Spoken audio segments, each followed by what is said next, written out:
Bonjour à toutes et à tous. Je suis Michel Hubert. Je vais vous parler d'Infra as Code aujourd'hui. Je vais me présenter rapidement. Je suis le CTO d'une boîte qui s'appelle Infini, qui est un pure player Microsoft du groupe Econocom. Et j'ai également les titres de MVP Azure et de Microsoft Regional Director depuis maintenant 5 ans. J'entre dans ma 6e année. Donc aujourd'hui, je vais vous parler d'infrastructure as code. Alors contrairement à la vidéo précédente, il n'y aura pas de démo. Moi, je vais plutôt vous parler de mes retours d'expérience et des bonnes pratiques quand on met en place de l'infrastructure as code. Parce que qui dit infrastructure as code dit code. Et donc je vais essayer de vous démontrer comment mettre en place notamment les bonnes pratiques de dev au niveau de la partie infra as code. Avant de commencer, j'aimerais revenir quand même un cran au-dessus. Pourquoi l'infra as code et quelle est la situation qu'on a dans beaucoup d'entreprises, encore aujourd'hui, hein, même si DevOps est très vulgarisé, très démocratisé, on a encore cette situation où on a des conflits entre le dev et les ops. Les devs, quand ils déploient une application, ne vont pas se soucier de l'infrastructure qui va héberger la solution. Et si on a un problème, il dira à chaque fois c'est la faute de l'infra qui n'est pas stable ou qui est pas conforme. De l'autre côté, on a les ops qui, eux, ont un objectif qui est très différent, qui va être là pour s'assurer de la stabilité de l'infrastructure. Et eux diront à chaque fois, non, non, mon infra elle est bonne, mes serveurs sont up, mes disques ils sont bons, mon CPU tourne bien, c'est un problème du code. Et donc on a très régulièrement des conflits entre les devs et les ops. C'est pour ça qu'est arrivée une approche, on va dire plutôt une culture, une philosophie qui s'appelle DevOps. Alors, je tiens quand même à souligner que DevOps, c'est pas des outils, c'est pas non plus un poste dans l'entreprise, c'est vraiment une culture, une philosophie qu'il faut avoir. Et cette citation, cette définition qui est sur ce slide, c'est celle de Donovan Brown de Microsoft, que je trouve assez pertinente, car pour lui, DevOps, ça va être l'union à la fois des people, des process et des outils qui vont permettre de faire du continuous delivery et d'apporter de la valeur aux utilisateurs finaux. Et dans DevOps, dans cette culture DevOps, il y a différentes practices, et parmi ces practices, il y a la practice infra as code. Alors, c'est quoi l'infra as code? L'infra as code va permettre trois choses principales. D'abord, de définir vos environnements à travers du code. Donc, on va définir votre infrastructure.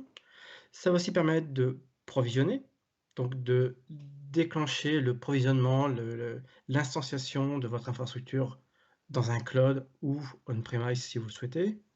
Et la troisième partie, ça permettre aussi de configurer votre environnement par rapport également à la configuration du code que vous aurez défini. Et l'infra as code, c'est pas lié à un cloud particulier, hein, ça marche sur n'importe quel cloud qui est sur le marché aujourd'hui, hein, que ce soit Azure, Amazon, Google ou n'importe quel cloud. Et un point très très important que beaucoup de gens oublient, c'est que l'infra as code n'est pas uniquement fait que pour le cloud. On peut en faire très bien on-premise, même si on n'est pas sur le cloud privé. Donc ça, c'est un point important à retenir. Alors, quelles sont les caractéristiques de l'infra as code? Il y en a quelques-unes. La première, c'est ce qu'on appelle l'idempotence. Je ne sais pas si vous êtes familier avec ce terme. Le principe de l'idempotence, c'est que vous allez lancer votre infrastructure as code. Le but, c'est que si vous lancez 10 fois, vous aurez toujours le même résultat. C'est ça l'idempotence.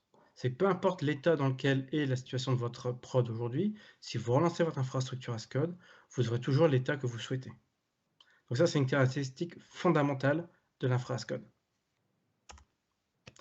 Deuxième caractéristique fondamentale, on va être sur infra as code sur un mode qu'on appelle déclaratif par rapport à un mode impératif.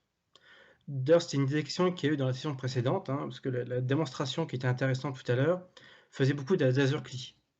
Donc on était sur un mode impératif, c'est-à-dire qu'on va lancer des commandes programmatiques, on va expliquer à Azure ou à un cloud provider, n'importe lequel, comment on veut déployer l'infrastructure. Dans l'infra as code, on ne va pas dire comment, on va dire ce que l'on veut. Donc je vais déclarer quelle est l'infrastructure que je souhaite, sans m'occuper de savoir comment il va le faire. Ça va être le boulot du cloud provider d'Azure de mettre en place l'infrastructure de ce que je demande. Troisième caractéristique, quand on choisit un outil d'infra as code, s'assurer que l'outil est bien extensible et bien personnalisable. Parce qu'on aura toujours des cas de figure dans des vrais projets entreprises où l'outil qui est fourni par défaut n'est peut-être pas suffisant ou ne répond pas à un besoin bien spécifique. Et il faut bien s'assurer que cet outil sera bien extensible et personnalisable. Quatrième point, quand vous choisissez un outil d'infra as code, pensez monde hybride, pensez multi-cloud. C'est pour ça que dans ce qui va suivre, l'outil que je mettrai en avant, ça ne sera pas ARM de Microsoft, pour différentes raisons, notamment le fait que pour l'instant ARM n'est pas vraiment un outil multi-cloud. On va plutôt préférer des outils comme Terraform, qui eux permettent de déployer de l'infrastructure dans n'importe quel cloud existant aujourd'hui. Donc ça, c'est un choix important quand vous allez choisir votre outil d'infra as code. Regardez bien si l'outil que vous allez choisir est bien soit hybride, soit multi-cloud. Donc pourquoi on fera de l'infra as code? Ici, quelques explications. D'abord, être capable de construire des environnements le plus rapidement possible. Donc c'est avec la notion de code qu'on va être capable de déployer très rapidement et de manière répétitive un environnement. On va réduire les erreurs humaines, puisqu'on va créer des déploiements répétables, mais surtout, comme on aura spécifié ce nombre de code, je n'ai pas d'intervention humaine à faire. Donc si mon infrastructure est bien faite, je vais déployer, construire de bout en bout une infrastructure sans toucher une seule ligne de code. Troisième point, améliorer la visibilité et améliorer l'efficacité des développeurs.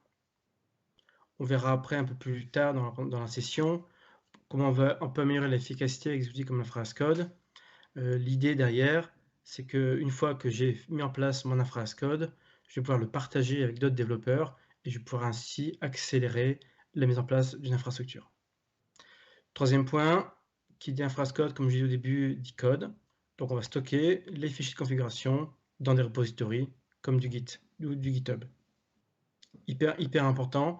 Et vous verrez, quand vous commencez à écrire de l'infra as code, très souvent, on va demander aux équipes des ops de faire de l'infra as code. Et eux, ce qu'ils vont souvent vous répondre, c'est qu'ils sont plutôt positifs, plutôt volontaires de mettre de l'infra as code. Mais dès que vous leur parlez de Git, ils sont perdus, parce que ce n'est pas des outils qu'ils ont l'habitude d'utiliser. Donc, dans tout le reste, je vais essentiellement avoir un discours orienté Terraform, une solution de HashiCorp qui est très connue aujourd'hui, hein, qui fait un peu référence. Il répond aux caractéristiques de l'infrascode, donc du code en mode déclaratif. Je décris ce que je veux, je ne décris pas comment je le veux. L'un des points forts de Terraform, c'est d'être capable de prédire les changements. Il y a l'option qu'on appelle Plan dans Terraform, qui va permettre de déployer l'infrastructure, de vérifier les changements qui va opérer sur l'infrastructure sans avoir à déployer. On commence maintenant à l'avoir sur ARM, notamment avec le suffixe WHATIF, mais c'était une des forces de Terraform, c'est de prédire les changements avant de déployer. Et troisième point, avec Terraform, on crée des infrastructures reproductibles à volonté. C'est comme l'un des principes fondamentaux de l'infra as code. Ce qu'il y a besoin de comprendre, quand on veut automatiser une infrastructure dans Azure ou n'importe quel cloud provider, il y a différents niveaux de maturité. Au départ, quand les équipes, notamment des ops, vont commencer à faire de l'Azure, ils vont surtout utiliser l'UI fourni par le cloud provider. Donc ils vont prendre le portail Azure et ils vont provisionner leur infra manuellement dans Azure. Quand ils vont prendre un peu plus de maturité, ils vont commencer à utiliser les Azure CLI ou du PowerShell ou n'importe quelle ligne de commande pour commencer à automatiser l'utilisation de leur cloud comme Azure. Et une fois qu'ils auront atteint un niveau de maturité suffisant, là ils passeront sur l'infra as code. Là ils feront de l'automatisation, je dirais, à outrance. Essayer d'automatiser de bout en bout tout votre projet, toute votre infrastructure. Donc ne soyez pas inquiets si dans vos projets ou vos clients ou vous-même, vous ne démarrez pas par l'infra as code. Ce qui est important, c'est de bien comprendre dans quel niveau de maturité vous êtes et y aller étape par étape.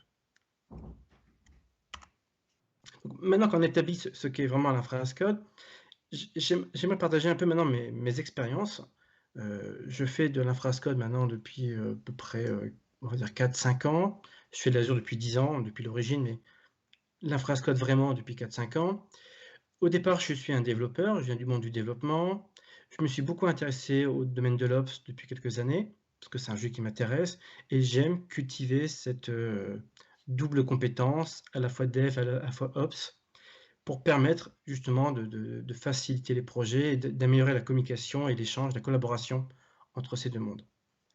Et j'essaie de faire comprendre à mes clients qui vont faire de l'infra as code, puisqu'il y a encore une fois, il y a le mot code à l'intérieur, c'est est-ce qu'on peut apporter dans l'infra as code les bonnes pratiques du dev? Est-ce que c'est pas d'ailleurs, fondamental de le faire? Donc on va regarder dans la suite de cet exposé comment les concepts de l'agilité et du software craftsmanship peuvent s'appliquer sur l'infra as code. Alors je suppose que vous connaissez peut-être tous le software craftsmanship, si vous êtes des développeurs. Si vous n'êtes pas, je vous encourage vivement à acheter le livre de Sandro Mancuso, qui est vraiment la référence en la matière. Donc c'est quoi le software craftsmanship? C'est comment apporter des bonnes pratiques à un développeur pour que le développeur ne soit pas qu'un développeur, mais devienne un bon développeur. Et tout ça, je vais vous l'expliquer étape par étape, en tout cas les grandes lignes de cette philosophie dans le reste de la présentation. Donc, on va surtout aborder 3 sujets principaux. Le premier, la simplicité. Dans le manifeste agile, on recommande de faire toujours le plus simple possible. On parle des fois d'architecture KISS, Keep it simple and stupid. On va parler aussi de la qualité, qui est sans doute pour moi mon thème préféré. C'est comment amener de la qualité dans ce que je vais produire en termes de code. Et le dernier point, on va parler d'excellence technique, qui fait partie également du manifeste agile. Alors on dit manifeste agile, mais on ne devrait pas dire ça, on devrait plutôt dire le manifeste de l'agilité. C'est pas le manifeste qui est agile, c'est bien le manifeste de l'agilité. Souvent un abus de langage qu'on voit très très souvent. Alors, d'expérience de développeur, réutiliser du code, c'est toujours une très bonne chose. Le dupliquer, ça l'est beaucoup moins. On parle souvent d'ailleurs de génération, copier-coller Stack Overflow. Beaucoup de développeurs aujourd'hui qui arrivent sur le marché, ils ont une question, ils ont un problème, un coup de Google, il y a la réponse dans Stack Overflow, je fais copier-coller. Ça, c'est pas une bonne démarche. Par contre, mettre en place des solutions de réutilisation, de factorisation, ça, c'est une bonne démarche. Et on a aujourd'hui des outils qui permettent d'ailleurs de détecter le code dupliqué dans une application de dev classique. On parle notamment de SonarCube, qui va permettre d'isoler, de repérer est-ce qu'il y a du code dupliqué dans mon application.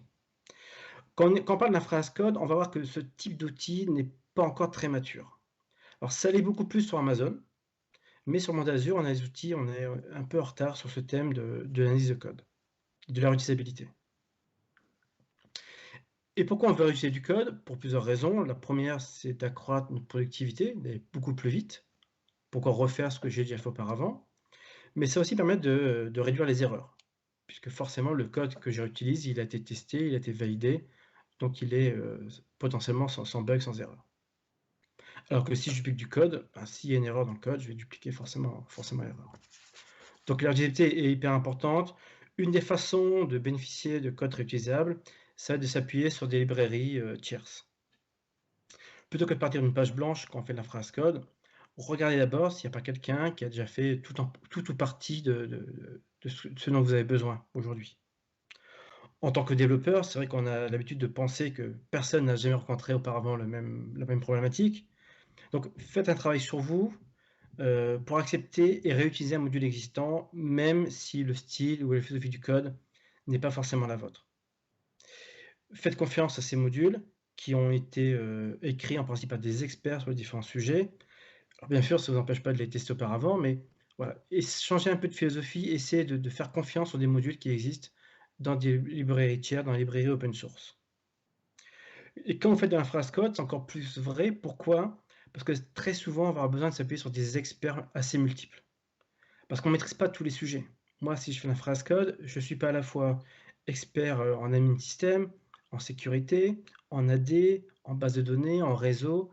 Donc je vais devoir m'appuyer sur l'expertise. Et le fait de retrouver du code réutilisable va me faciliter cette tâche. Si on fait du Terraform avec Azure, on va pouvoir s'appuyer sur 2 librairies importantes. Celle d'abord de Terraform, qui s'appelle la registry de Terraform. Vous allez retrouver une multitude de modules réutilisables. On peut, si vous faites de l'ARM pur, vous retourner vers Azure Quick Start Template. Là, pareil, vous allez retrouver toute une série de modules, de templates réutilisables, soit fournis par Microsoft, soit fournis par la communauté. Pensez également, lorsque vous avez commencé à faire l'infrascode, à créer votre propre bibliothèque de modules réutilisables. Cela vous fera gagner du temps et ça vous permettra également de faciliter le travail collaboratif au sein des équipes.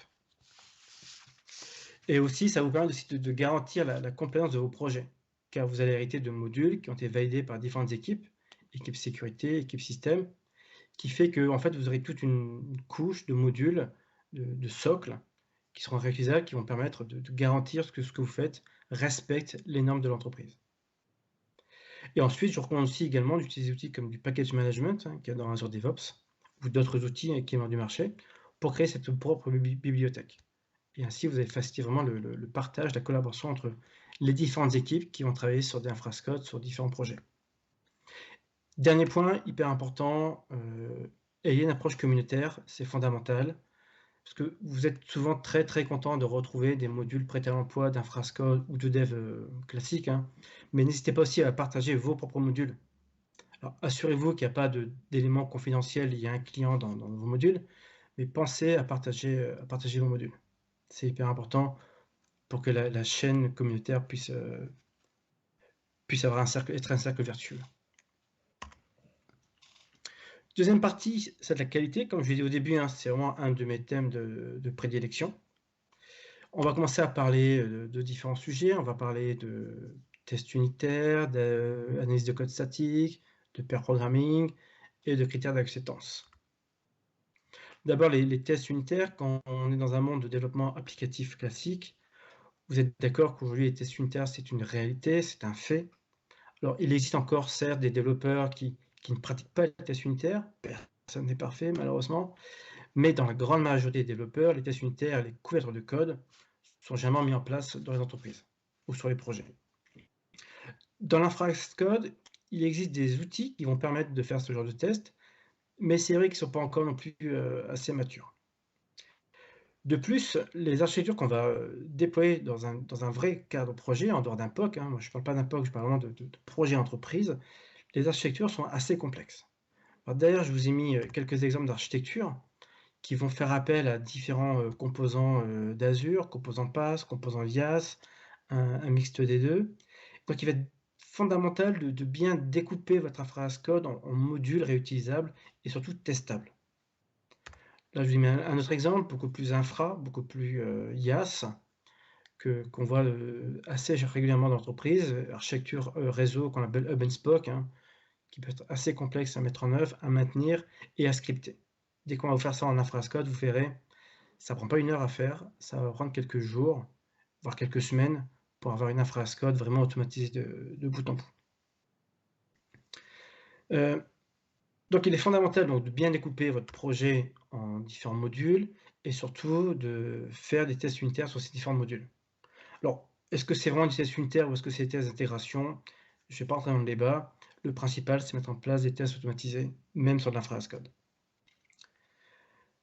Avec l'infrascode, l'approche est un peu différente. C'est qu'on va être obligé de déployer pour tester. C'est-à-dire qu'on va devoir dans une logique de déploiement d'environnement de type sandbox. On va exécuter les tests, on va récupérer les résultats, et après on va détruire l'environnement de sandbox. C'est vraiment un process à part entière lié à l'infrascode qui est assez différent du monde applicatif.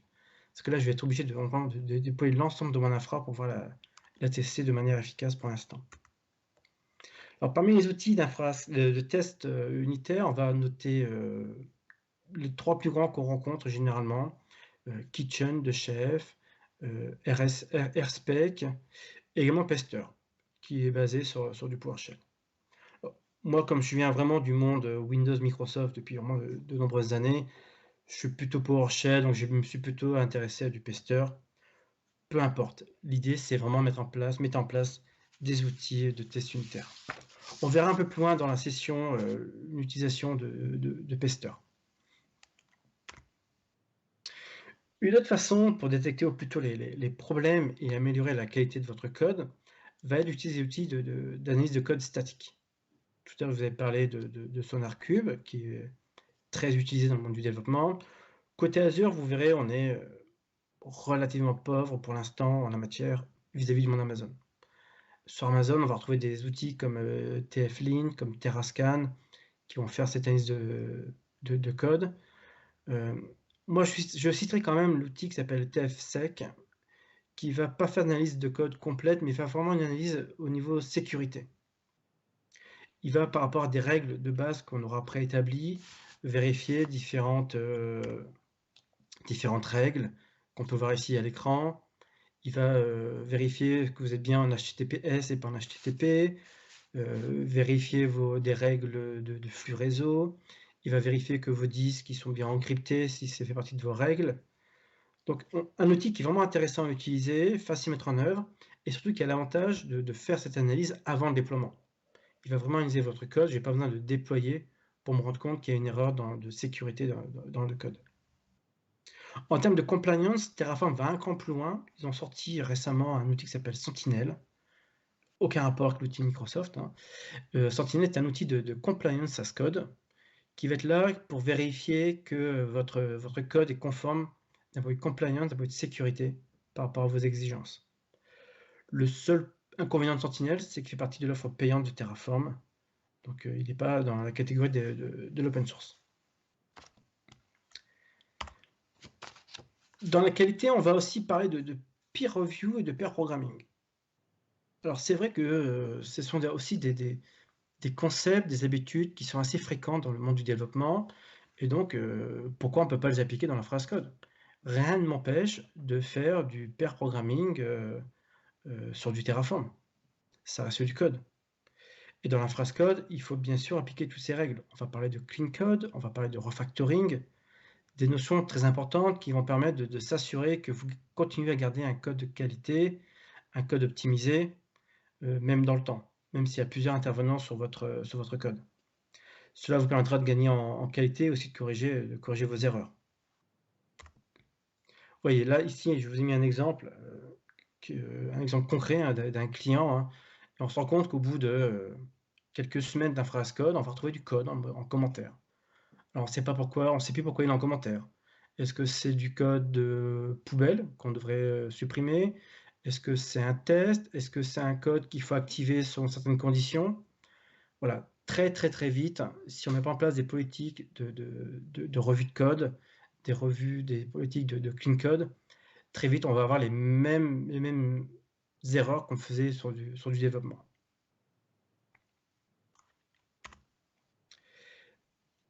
Le point suivant, ça va être de mettre en place ce qu'on appelle aussi le BDD. Donc je suppose qu'en tant que développeur, beaucoup connaissent ce concept, Behavior Driven Development, qui est comment automatiser, on va dire, les critères d'acceptance.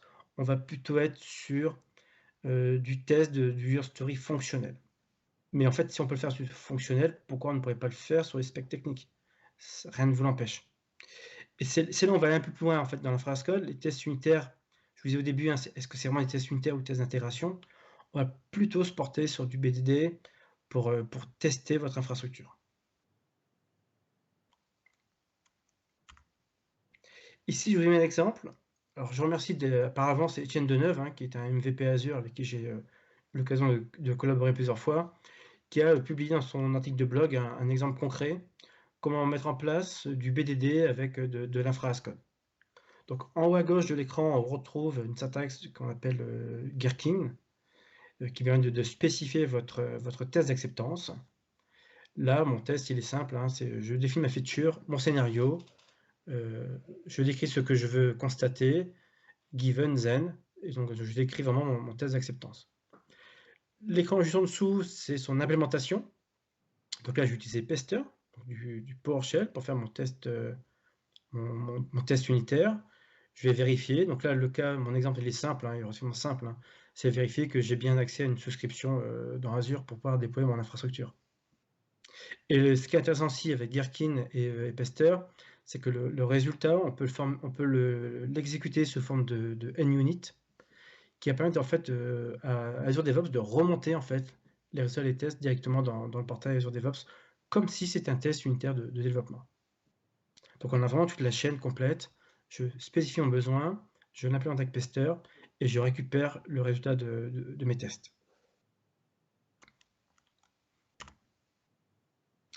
Point suivant, troisième partie du manifeste agile, l'excellence technique. Alors, C'est souvent peu connu, pas aussi connu que les autres, mais dans le manifeste agile, il est dit qu'une attention continue dans l'excellence technique et le design améliore l'agilité. Et trop souvent, les gens oublient en fait cette partie du manifeste. Et on ne doit pas. Ça veut dire quoi? Ça veut dire qu'en fait, il ne faut pas abandonner le design technique d'une solution. Il faut en faire, nous devons en faire. Et l'excellence technique va commencer dès le premier jour de votre infra as code. Tout ce qu'on a vu précédemment, il va contribuer à cette excellence technique. Les tests automatisés, l'analyse de code, la réutilisabilité du code. OK, ça va y apporter, une grande excellence technique. Mais quoi d'autre? En fait, on va voir comment il faut, comment inculquer cette excellence dans tout ce que nous délivrons quand on crée du code d'infrastructure. Le premier point, ça va être le découpage logique ou comment je vais rendre modulaire mon infrastructure as code. Dans le développement classique, en mode agile, on ne fonce pas tête baissée pour écrire un code. On va d'abord avoir une première phase de design. On va définir la structure de votre code, la structure de votre application. C'est comme quand on fait des microservices. On va commencer par définir quel est le périmètre de mon microservice, quelle est sa frontière. On va aussi penser au flux de données entre microservices. On va penser à tous ces éléments-là. Et l'idée, c'est que quand je vais faire de l'infra as code, on va réutiliser ces concepts. Le but, c'est pas de foncer tête baissée, c'est de commencer à réfléchir. On va reprendre l'exemple tout simple, on va partir d'un tableau blanc.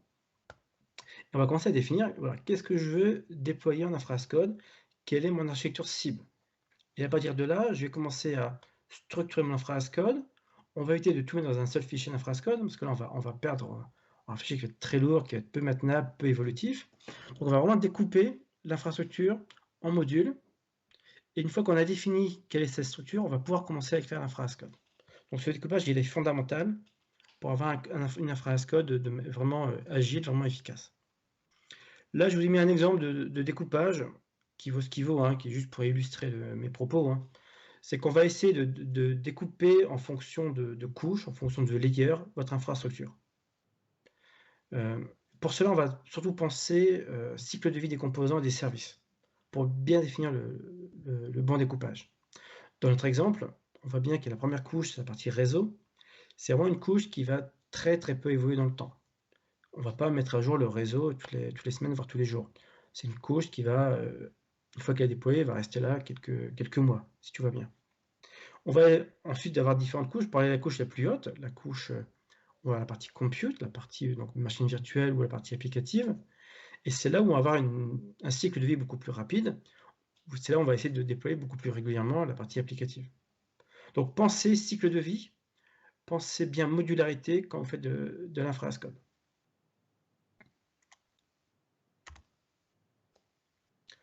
On va parler aussi paramétrage et dépendance. Donc ça fait partie de la partie du design de votre infrastructure. Pour cela, on a différents éléments qui nous permettent de bien gérer cette partie-là. On va dans Terraform gérer ce qu'on appelle des workspaces, qui vont être capables de gérer les différents environnements. Dans les templates, on va être capable de mettre des conditions dans les templates. Donc dans mon infra, je vais mettre des conditions en fonction de paramètres comme mon environnement ou d'autres types de paramètres. Ce qui fait que j'aurai un template unique pour tous mes environnements, que ce soit du dev, de la qualif ou de la prod. La différence qu'il va y avoir, ça va être soit les tailles de machines qui ne sont pas les mêmes, soit le nombre d'instances qui ne sont pas les mêmes entre du dev et la production.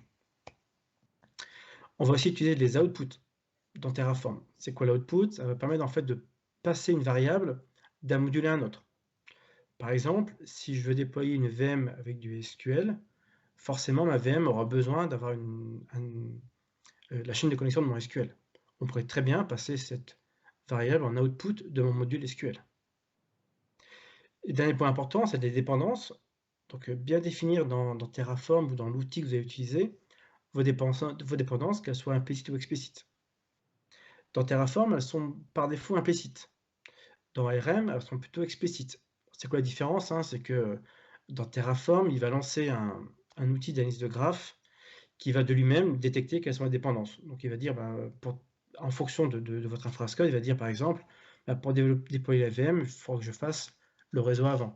Et ça, j'ai pas moi à l'implémenter, à lui dire.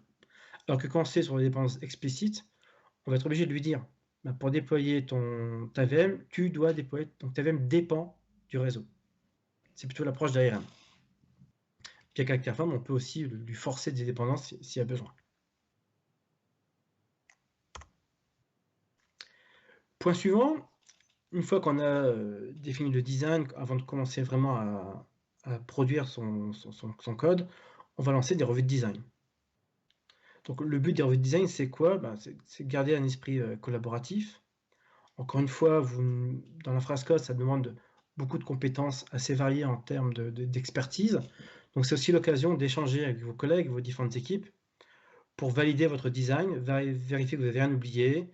Et pour ça, n'oubliez pas, le tableau blanc, ça reste votre meilleur ami. On part d'un tableau blanc, on fait le design, et après en équipe, on se fait challenger son design. Ça permet de poser les bases, ça permet de prendre le temps de réflexion et d'échanger avec toutes les parties prenantes. Ça, c'est vraiment fondamental. Au lieu de foncer tête baissée, le risque de foncer tête baissée, c'est que quelques semaines, quelques mois après, on sera obligé de tout casser, forcément peut-être de tout refaire au niveau de la phrase code. Donc n'oubliez pas, hein, vous n'êtes pas expert dans tout, appuyez-vous sur l'expertise des DBA, du réseau, de la sécurité, pour vraiment construire votre infrastructure de manière efficiente. Après, avec la phrase code, on peut aller un cran plus loin. Donc là, on s'est beaucoup focalisé sur la partie provisioning, mais il y a des outils complémentaires qu'on va pouvoir utiliser. Donc si on fait plutôt du IaaS avec Azure, on va aussi regarder des outils comme Packer, qui est d'ailleurs le même éditeur que Terraform, hein, HashiCorp. Packer, qu'est-ce qu'il faut permettre de faire? Packer va permettre de créer des images, des templates d'images de machines, encore une fois, as code. Donc on va être capable d'automatiser aussi la création de templates et de pouvoir avoir une chaîne de déploiement, une chaîne de construction d'une infra vraiment de bout en bout. Donc à partir de mon code source guide, je vais être capable de générer, de compiler une image, une machine, en tout cas son template, d'appliquer un outil peut-être comme Ansible ou d'autres pour configurer cette machine et passer par Terraform pour faire le provisioning sur Azure. Donc on peut vraiment aller très très loin dans la phrase code. La phrase code, c'est pas que du provisioning, hein, ça peut être une chaîne complète, à la fois l'image de vos VM, la partie configuration et la partie purement provisioning. Une fois qu'on a mis tout ça en place, qu'on a fait tous nos scripts, on va se poser la question de faire du CI/CD. On sait très bien que dans le monde du développement, c'est aujourd'hui très très répandu. La phrase code, puisque encore une fois, ça reste du code, on peut y appliquer des chaînes de CI/CD. Donc là, je vous ai mis un exemple type de CI/CD qui vaut ce qu'il vaut, hein. Il peut être challengé, il peut être... L'idée, c'est vraiment d'illustrer quelles sont les spécificités de l'infrascode en termes de CI/CD. D'ailleurs, on va plutôt parler de CD que de CI, hein, parce que l'intégration continue, on ne fait pas vraiment de compilation sur de l'infrascode, on va plus être sur du déploiement. Donc une fois que le développement, que le codeur de votre infra fait son pull request, on peut lancer des activités de code review, manuelles ou automatisées. On va pouvoir lancer des vérifications pré-déploiement de policy. Tout à l'heure, je vous ai parlé de TFSec pour la sécurité. On peut aussi lancer d'autres outils que vous aurez loisir de développer pour vérifier que votre infrascode répond bien aux exigences, à votre cahier des charges de l'entreprise. Ensuite, on fera le déploiement. Donc, on va créer cet environnement de type sandbox. Et une fois que c'est déployé, on va relancer des vérifications. On va relancer des checks de sécurité. Donc, on va vérifier qu'une fois que j'ai déployé, que je vais pouvoir vérifier que toutes mes règles de sécurité que j'ai mis en place dans Azure, hein, via des Azure Policy, elles sont toujours cohérentes par rapport à ce que j'ai déployé. Et cette vérification, on va aussi la faire de manière régulière. Donc là, on parle vraiment de compliance as code, de security as code.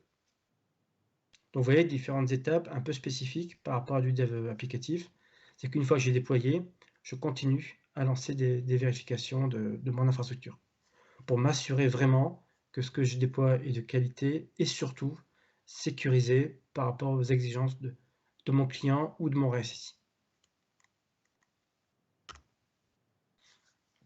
Donc, pour conclure, pensez qu'aujourd'hui, tout est software, tout est code.